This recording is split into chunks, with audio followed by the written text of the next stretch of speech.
There's an earnestness to him. He's cool, but he's not too. He's kind of like, he gets caught up in things, and he's just a version of myself that I would like to be more. In that relationship that he has with his daughter, even though the whole premise is based on him freaking out that there's condoms in her drawer and, maybe overreacting, he still, in his, moment to moment, there was a levelness and able to be present with his daughter and with the situation. And yeah, it was fun.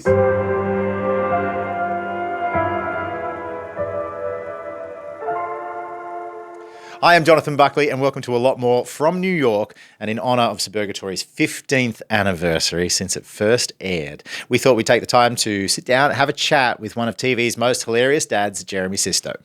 Jeremy, thank you so much. Yes. It's great to have you here. I'm having a lot of fun discovering Suburgatory. This is the first time through for me, having it now on Netflix, which was a development this year, right? In February. Yeah, very exciting. So it's like a whole new audience you're getting now. Yeah. 15 years later? I saw that in the email, and I don't like that. 15 from the start, at least, right? 2011, I believe it is. September. September, I think, is when you have your 15year anniversary. From the beginning of it. Let's call it 12. We don't need to call it 15. Okay, that seems crazy. A lot has transpired since then. A lot of time. Do you look back at those years with fondness? Oh, for sure. Yeah, for sure. My kids were young. My daughter was young. I just had my son, and so it was special because of that. And then, doing a comedy with all of these funny people was just, I felt like my job was to always be in a good mood, which is good when you have young kids, Yep. How old were your kids at the time? Were they? My daughter must have been 2, 3, 4. So early. Yeah, that was a new thing. And she was your first? She was my first, and then I had my son, I guess, during that period, I think, yeah. Yep. Did you learn anything about fatherhood in the process? I mean, granted, your daughter in the series was a little older. She's more my daughter's age now, and it was interesting because when your kids are that young, it's a different thing. Yep. I didn't know what it would be. What I know now. I didn't know what I knew now. I'm interested to learn. I've just had a daughter myself. Okay. I'm head over heels. I'm in big trouble. So you understand. It was like I was in that state of just being enamored and having that connection with your kid, and that's just so pure and unlike anything you've ever experienced. It's not complicated. It's so deep. And I was kind of bringing that to the show to some degree. I mean, now I have to go and watch old videos or photos and be like, oh, yes, remember, because it's very different. Yeah. But I had the real thing. I would be home, and then I'd come, and I remember there's one scene where I had to sing a song for her birthday, Tessa. I think it was Sweet Pea. And I wrote a song. I can't remember if Emily asked me to, but I wrote a song kind of for my daughter, and I was like, we could use this, and I played it. And it was just about how cool my daughter was. And now I realize it was a little strange about a teenage daughter. About a teenage daughter, like that earnest with your teenage daughter. It's more gushing complex. Over your little daughter. You're gushing. It might get a little odd when it was. It was a very unique relationship. Tessa is the character, and Jane, is very unique. So it didn't feel awkward. But looking back, I'm like, there was a bit of a disconnect there. Yeah. But now I know it does change a lot, and actually.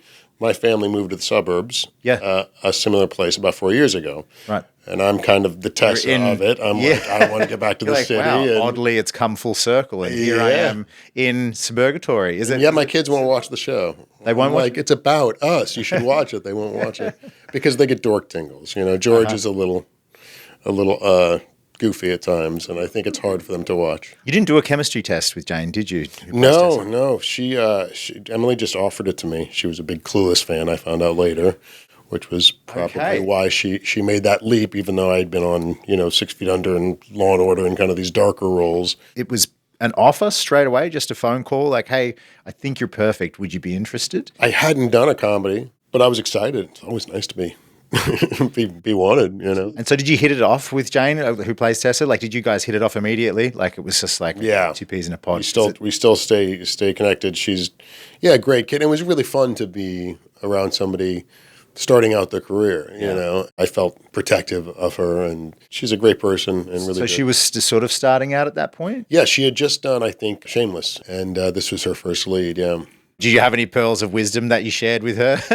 There was a sense of just wanting her to feel really comfortable And I didn't have to do much. Like, she's just somebody she's really bold in her being able to stand up and be like, this is who I am, and be vulnerable in a way that you have to be in comedy and in drama. She's done some amazing dramatic stuff too. But it was just nice to be present for that. I had gone through my early career stuff, and it was really stressful for me. And it wasn't as much for her. She was kind of had a stronger base of who she was. So maybe I was kind of like riding through it sort of vicariously through her as well. Yeah. When you say stressful, in what way? My childhood was a bit all over the place. So when I started getting opportunities when I was 18, 19, it just all hit me a lot. It felt like a lot of pressure. Yeah. And it was very stressful and just felt like I was failing constantly. I can relate. Yeah. Was it something you always wanted to do from a young age? My mom sort of started to pursue acting when I was 6, 7, something like that. She's a single mom, and so we were always just with her. The casting director said, your kids want to audition, and then I started doing plays and had some great experiences doing plays as a kid. Went to kind of a violent school for a while, so I was like trying to get out of there and not talk to any of those kids. And then how does a theater kid operate in a violent school? Well, you just try to get home, but then I got to go to these plays and hang out with adults who were playful, and there was structure, and it was actually, those were great experiences. And then by the time I got my first movie at 16, I didn't have the ability to think in the future too much. That's young to get a film. I was young, and everyone around me they were all thinking of college, and I wasn't great at school. I was creative, but then this movie came along. So then I came out to LA, and I was like, all right, what do I do? What is this acting thing? I didn't grow up being like, I want to be an actor. Yep. Even during the plays, I don't remember the acting part of it. I remember the community part of it. And so then when I came out to LA, I felt like I had to learn how to act, and I took all these classes and stuff. And that was part of the reason that I became frozen and stressed and like forgot how to like make it my own, or maybe never figured it out until a few years later when I was able to, relax into it a bit. And Jane just had that from the get-go. Yeah. It's a different time now, I think, the way you go about it and how you audition. And I'm assuming you would have been on the road running in, lots of auditions, lots of callbacks, lots of no's, all that sort of stuff. I read you auditioned for the role of Jack in Titanic.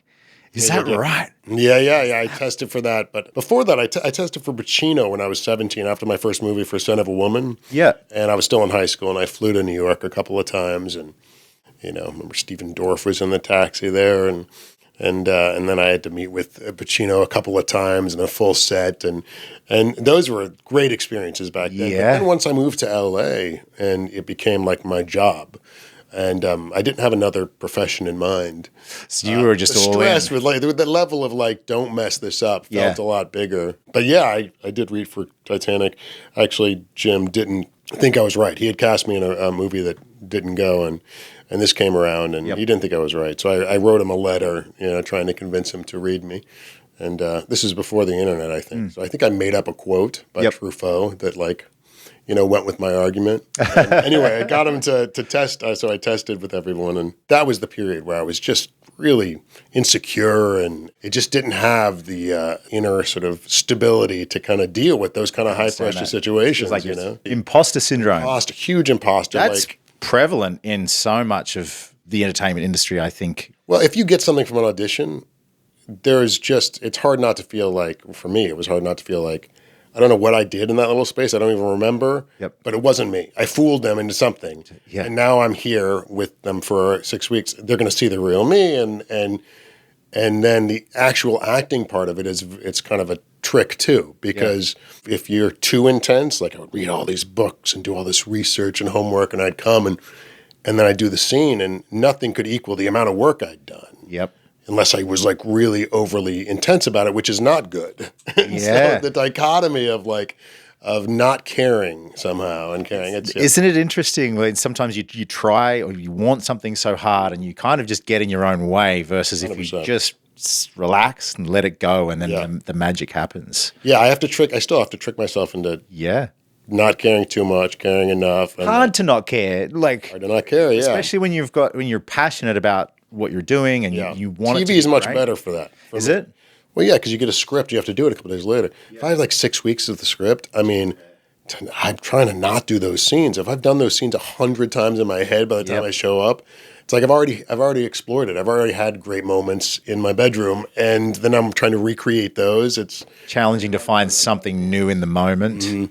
With your theatre background, that's the kind of the advantage of theatre is having that pressure of the audience in the room, where it allows you to kind of that's there's some different. stakes there. There's some real stakes. Well, like when on camera, what I'm usually trying to do is try to do something that surprises me. Like I'm not too happy with what I watch of mine unless I do something that I probably didn't mean to do in the moment. Yep.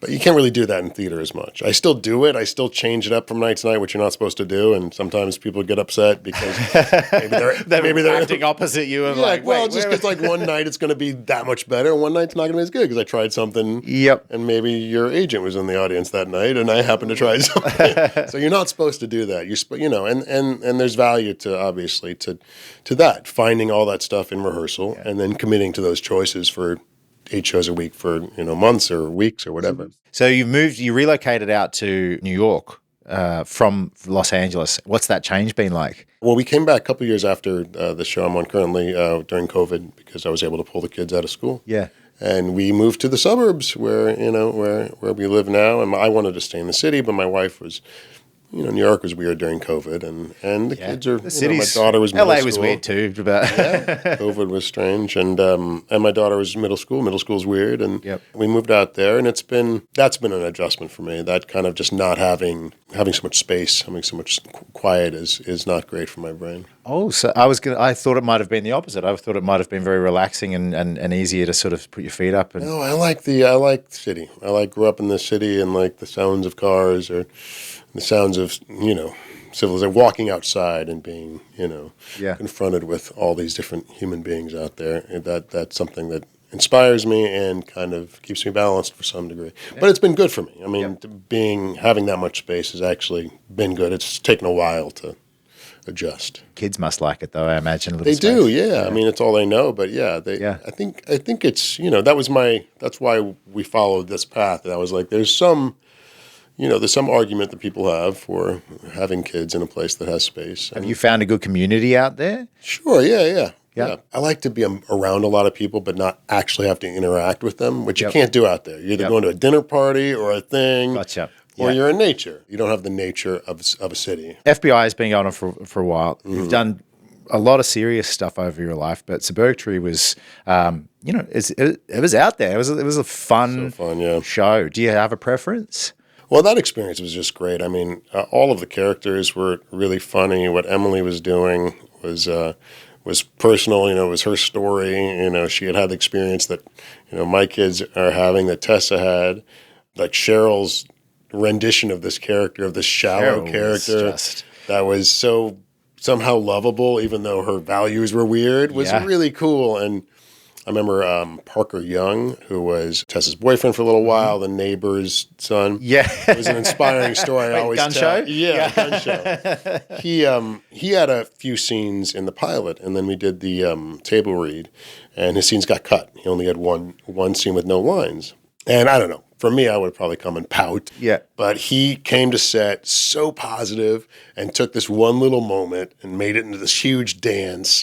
And then his character became a real thing. And I always tell my kids that story and stuff. Just that kind of attitude of like, it was really inspiring. Yeah. That's good on him for having a swing at that too. Like, what do they say? There's no small parts, just small actors, or not something like that. It's like, just give it, it might be a small thing, but a lot of careers have been made also out of. Also that there's a real opportunity in when you have a disappointment. Yeah. Like you have an opportunity to show like, how you deal with the disappointment. So that's a huge opportunity. And so anyway, that was inspiring. I love that character. Just the characters that on the surface were one thing, but had a heart underneath was kind of what that.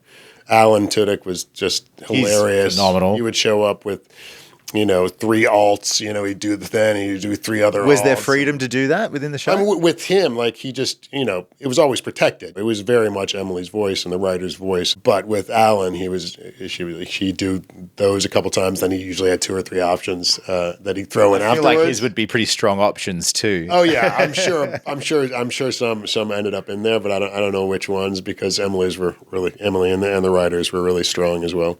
Did you get to have any input into the storyline? Not really. No, I mean, I maybe I could have if I wanted to, but it's so much from her voice, and the writers as well, that I was along for the ride in a really nice way. I was surrounded by a lot of improvisational sort of sketch actors that were just super fun to watch. It was a really nice intro into that comedy stuff. Improv is such a challenging art. Did you ever try your hand at it? I did. UCB? Yeah. Upright Citizens Brigade? But I got worse each time. Each class, I got worse. No. I did. I just got more and more frozen. I'm not great with rules. And yes, the same with the acting classes. It's like, if you tell me how to do something, it starts to stop me up. And so for some reason, but it was fun. I mean, I loved improv when I was young.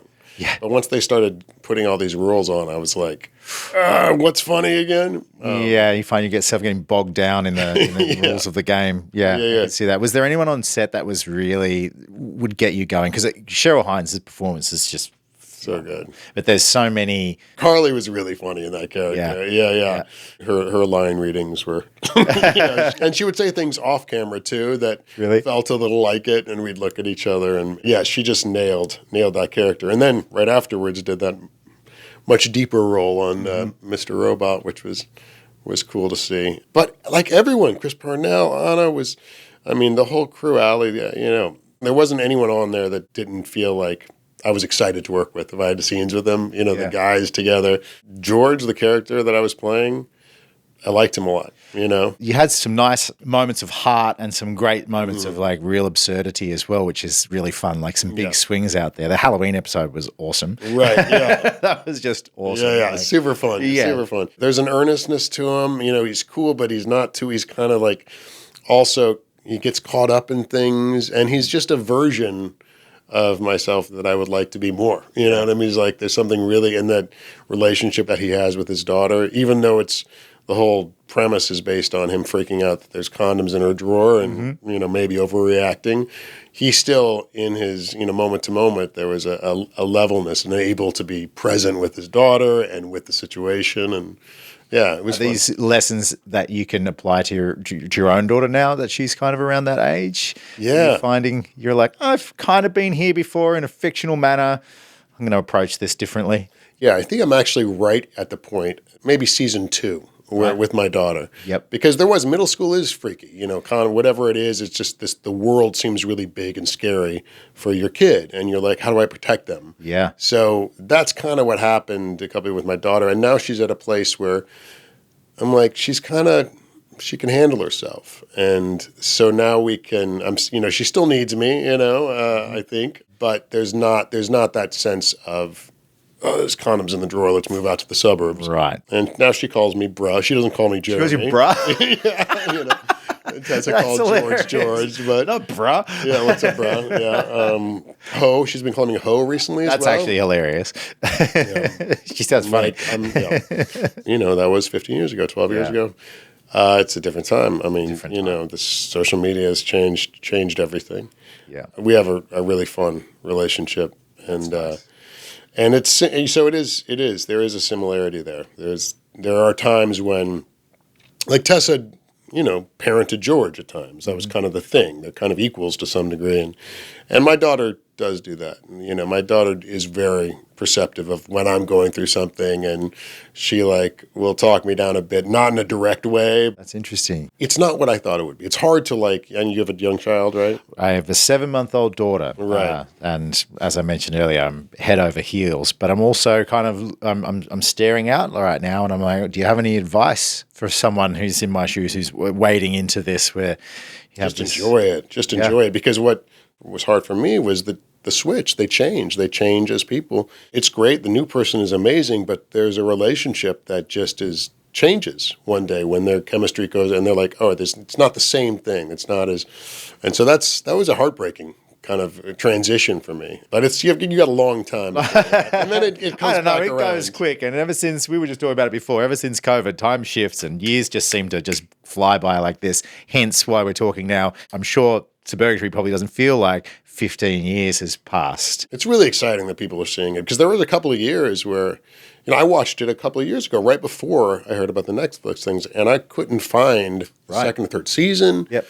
And so I had to like dig and find them, and I just watched it because I missed it, and I was like, oh, what a great show! And It's a great show. Yeah, we really started nice. watching it. I started watching it with my wife, and she's like, "I like this." So she's in now. She's in and watching this. So you've got a new audience now. People that maybe missed it on the first run. So you're getting a new audience, but you also have your fan base is pretty loyal. Like I know on Rotten Tomatoes, I mean, it's 92% favorable. Really? Yeah, it's that's like, awesome. It's fun to watch back. It's not to say we look back on simpler times. It's not that different than it was, I guess, than it is today. It's nice to look back. And so, how have the fans been? Do you do they reach out to you and say, "Hey, love the show. Is it coming back? Will you do another one?" Like Now that it's been on Netflix, I see it happens more, and people are like, hey, I've been watching the show, and you get that genuine excitement. Yeah. Something that people, and that's what's great to be on a show that has fans, it's a genuine kind of enthusiasm. When they see you, they're like, this has been so much fun for me to kind of have this. I would love to revisit those characters. You would? Yeah, for sure. Yeah. For sure, yeah. Because it was kind of, you did what, I think it was like 57 episodes or something. Sounds about right, So it was yeah. around about there, which is a lot of episodes. We had a great group, and just a great time on it, and it was working. You know what I mean? Yeah. And it was, what's fun about that is you're kind of changing it, finding different things, or adjusting over time. The writing is looking at what works, and There's a series like Fuller House that came back. my kids were, and I think that there's some hunger there specifically from the fans. But I think it's nice. I think it's fun. I think it's warm and it's hilarious. And so I think it's a great addition to Netflix. Does it feel fun now to have that kind of just rear its head again at this stage of your career, to have that sort of blast from the past come back? Except the 15-year thing. That's the part that doesn't. Because for me, it was like 3-4 shows ago, so it doesn't feel that long. But it's really nice to have that there, because I'm probably in real life a lot sillier than I am on the show that I'm on, for the last 8 years. So it's nice to know that that's out there. And is it feasible to say that there may be something of a comedic nature coming up in your future if the right project arose? Well, I'm very happy on the show that I'm on, and I really enjoy it. So I'm not looking for a change, but if a change were to come, then then comedy would be definitely something that I'd be open to. Yeah. Jeremy, thank you so much for coming and hanging out with us today. It's been great to talk to you. Will there be some kind of like celebration in September? I feel like you've got a plan. I know that will be the 15-year anniversary. Are you going to have a party, a get together? Bring them all together. I'm going to be reaching out. I've talked to Jane recently, but it's been a while since I've talked to a few of the others. I'm going to reach out to the gang because I miss them. I think sparks are going to fly. Yeah. Great to chat. Thanks for joining us in the studio. Cheers.